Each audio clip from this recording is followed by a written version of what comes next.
Hello, welcome back to my channel. Are you still are you getting used to with my bangs yet? Because I'm not. Anyway, what have you guys been up to? Tell me.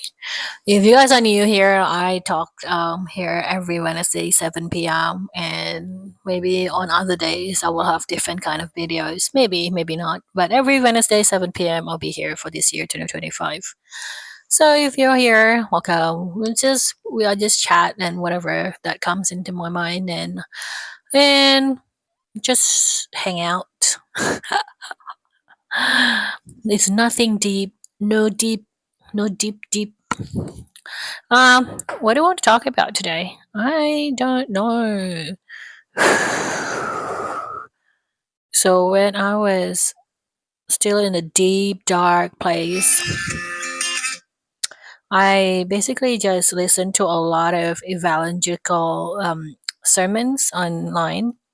If you know what evangelical sermons is, like Joyce Meyer or Hope Ministry, I kind of still listen to Joyce Meyer Ministry over the course of 25 years now, on and off. Because I remember watching her on TV when, if you guys are old enough, when the Twin Tower collapsed in New York, because it was like 2 3 a.m. in the morning, and I was listening, like she was on, like on the Dawn TV, probably, and then suddenly it got interrupted with live updates from the US.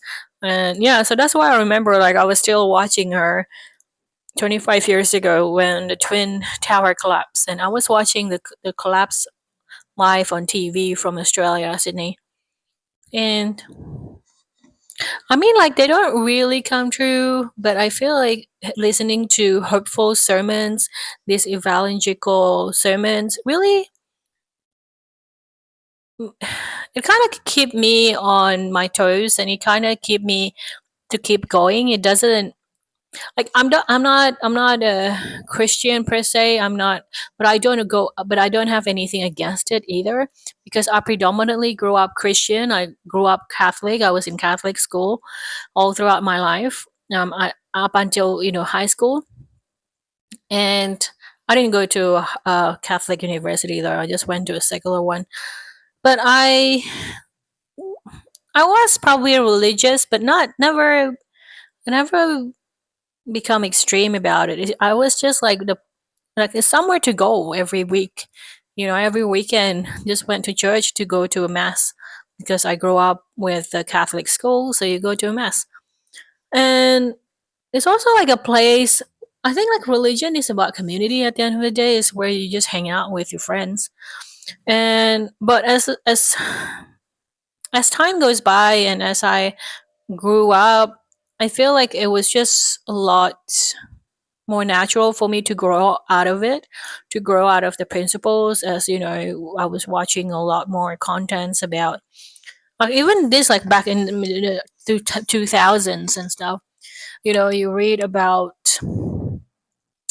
the history behind it, how it was not called Jesus, it was called Yeshua, and you're just being introduced to a lot of alternative stories. And you also learned about how the Bible was compiled. I think it was during the, is it Constantinople or Alexander, something like that. Like there was a king, and there was a lot of assembly and priests that got together and decide which book goes to the Bible. And it was more like compiling a big book, rather than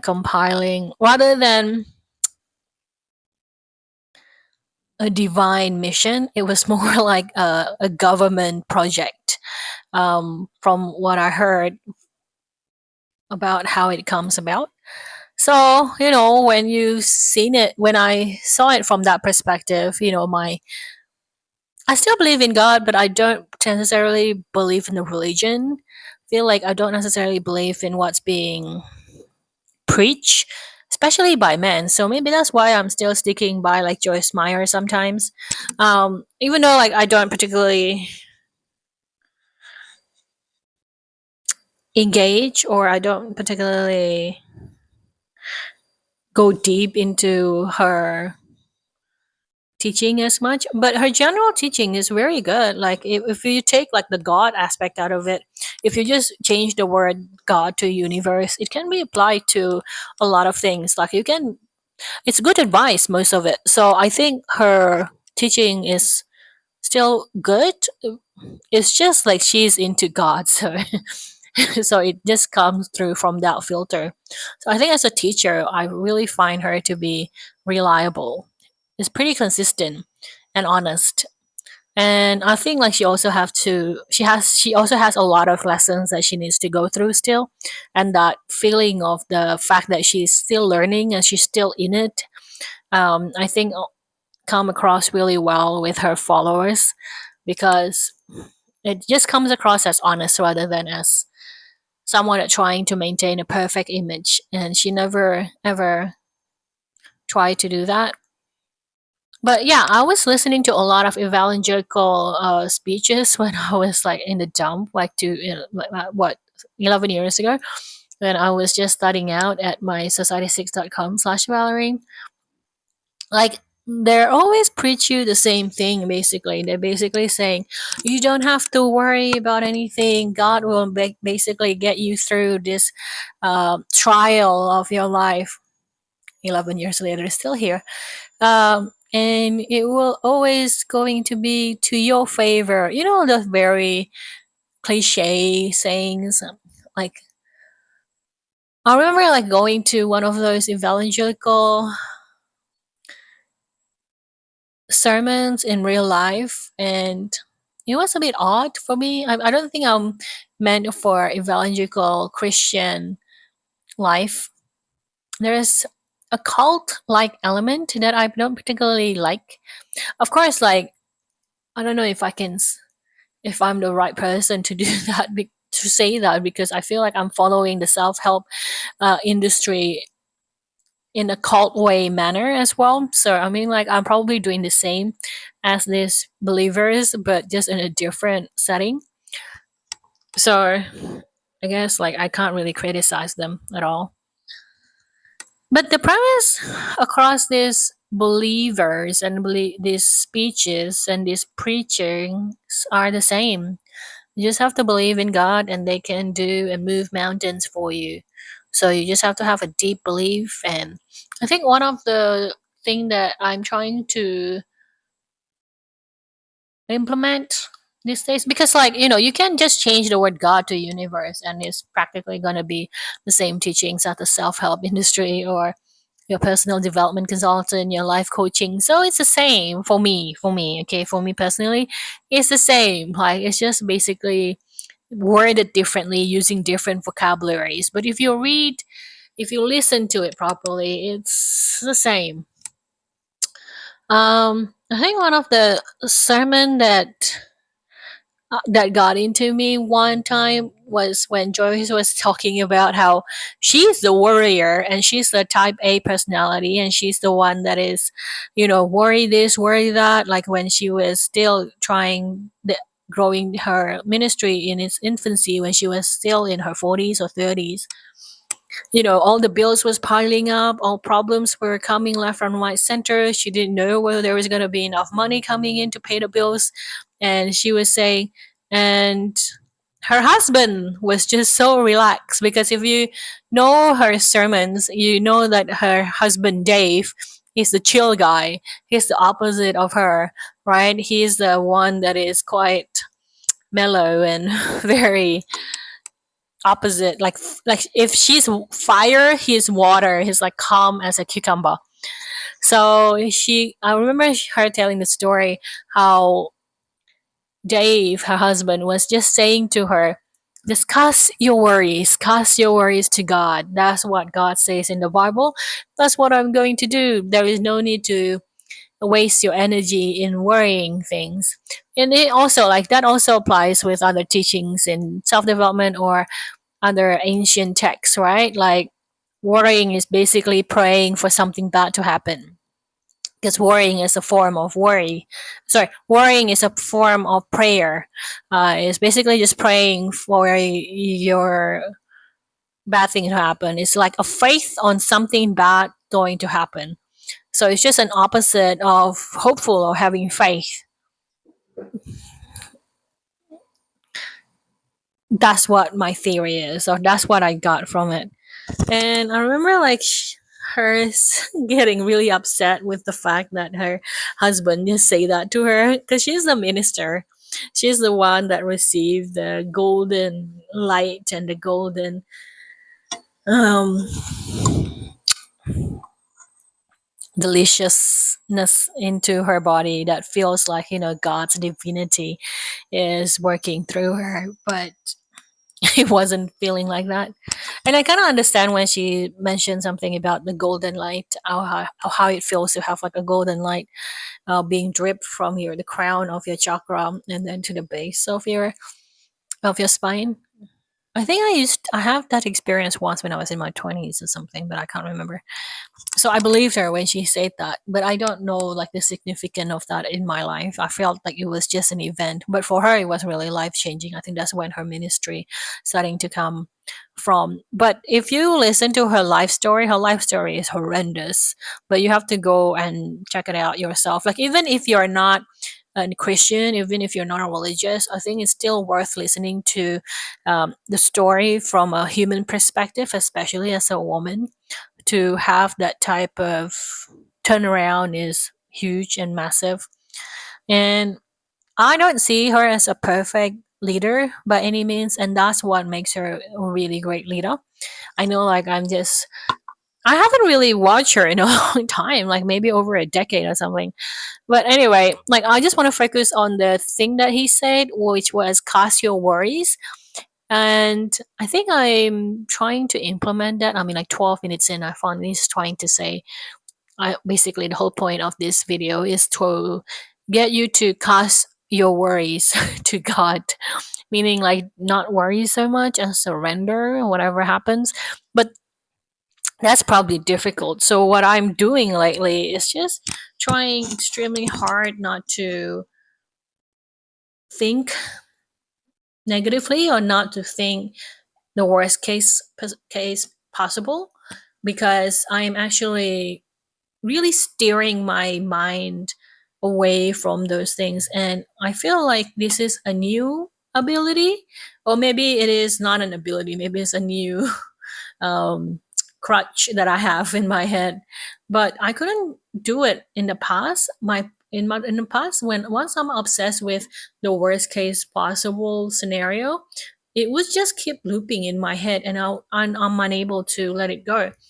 But this time around, I can kind of steer it away when it's starting to go bad. I would just like, hey, let's go here, let's go there. Don't go over there, because I know like when I'm about to reach the end of my tolerance of um, or when I'm approaching the boundaries of worst case scenario is when my heart's starting to beat too fast, and I'm like, oh, okay, so that's like, don't go there. I'm gonna have anxiety if I go to that particular thought area, or if I imagine that scenario to happen.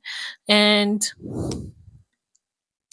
I think like that's my version of like casting my worries to God or to the universe in this sense, and trusting that it will just be taken care of. I remember like Joyce was saying, I feel like I'm saying Joyce, but that's like her ministry is Joyce Meyer ministry. Um, I think Joyce was saying the most upsetting part about the interaction was the fact that he was right. Like something would come and fix it. And she said she was so upset the fact that he was right. I know. I felt like I definitely understand that feeling. Sometimes you just want to be petty. I mean, you don't want that your life to be a disaster, but you want to be right. But somehow to be right, that means your life have to be a disaster. And you don't like that, but you want to be right. Anyway, So that's what I'm practicing lately, and casting away my fears and my worries to the universe or to God by way of not going towards that thought. And I know like a lot of people probably use that as a head in the sand type of techniques, but it's not really, because head in the sand really doesn't work for me, because head in the sand is denial, right? Like it's different. Like I acknowledge the problem is there, but I'm just, and I know like I'm trying, like I already programmed my brain to find a solution to it. I'm saying to my brain, that's a problem, we need a solution. I'm not denying its existence.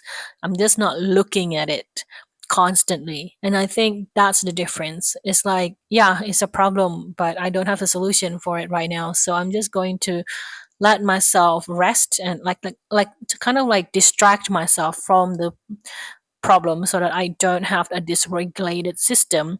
Um, because if I have a dysregulated nervous system, then I will never ever fix that or like be able to receive the solution to that. So I think that's a difference. Like when you stuck your head in the sand, is basically trying to deny its existence. Like you're trying not to see it, but there's a difference too. Like you're trying to make it disappear, but I know it is not. It doesn't go away. I know it's there. I know it exists, and I'm just not going down to the worst case scenario. I'm just going to the place where it is as it is. It's like this is the problem. Currently, this is the problem. I'm not going beyond that. I'm not going beyond. Oh, if doesn't get resolved, this is what's going to happen, and and you just keep piling on the worries. That's not what I'm doing. I'm just saying, this is the problem. It's there. I don't have a solution to it. So I'm just gonna push it from here to the side, and I'm just gonna do what I need to do, whatever it is, my day to day stuff, and then when the solution comes, then I'll apply it to the problem. And I know like that sounds like the same as putting your head in the sand, but to me it isn't really, because I have had this kind of method working for me in the past, like especially in the creative world, where I would just like, oh, this is not doable right now. Like when I'm crocheting or when I'm knitting, for example, when I'm creating something, I'm like, this is not working, and I just put it down. And then, moments later, days later, or weeks later, suddenly like the solution pop into my head, and then I just apply the solution to see whether it works or not. And usually it works out, because it's not like I don't have a problem. I do. I just don't have the solution yet suddenly. So I just need to wait until the solution comes. And because I realize like if I keep pushing for it, it will just get worse and worse, and that's not going to work out. And if I keep obsessing about it, it also produces the same result, which is intensity, like anxiety, panic attacks, and everything. So it's not going to be productive as well. So casting away your worries is probably a good method for now. So yeah, that's why I was talking about Joyce Meyer. I just wanted to get that point across of casting your worries.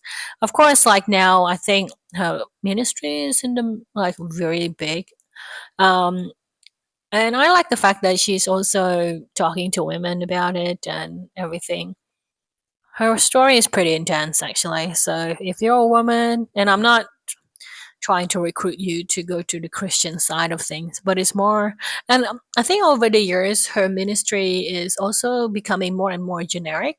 Yes, she's still devoutly Christian, and she still feel the connection between her and her God, but the message is becoming a lot more mainstream in some degree. Like it can come from any kind of guru from different disciplines of life. So yeah, I'm not saying that you should watch it, but I'm just saying it's palatable. It's not really thick in misogyny. It's probably have a lot of misogynistic ingredients, but just not too thick. Still a little bit palatable. Palatable.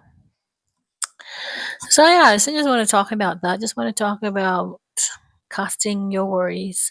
And maybe because worries is praying for the results that you don't want to happen. And the only way to not have that, and because if you are trying to get a solution in a rush, you're just being reactive, and that's not good.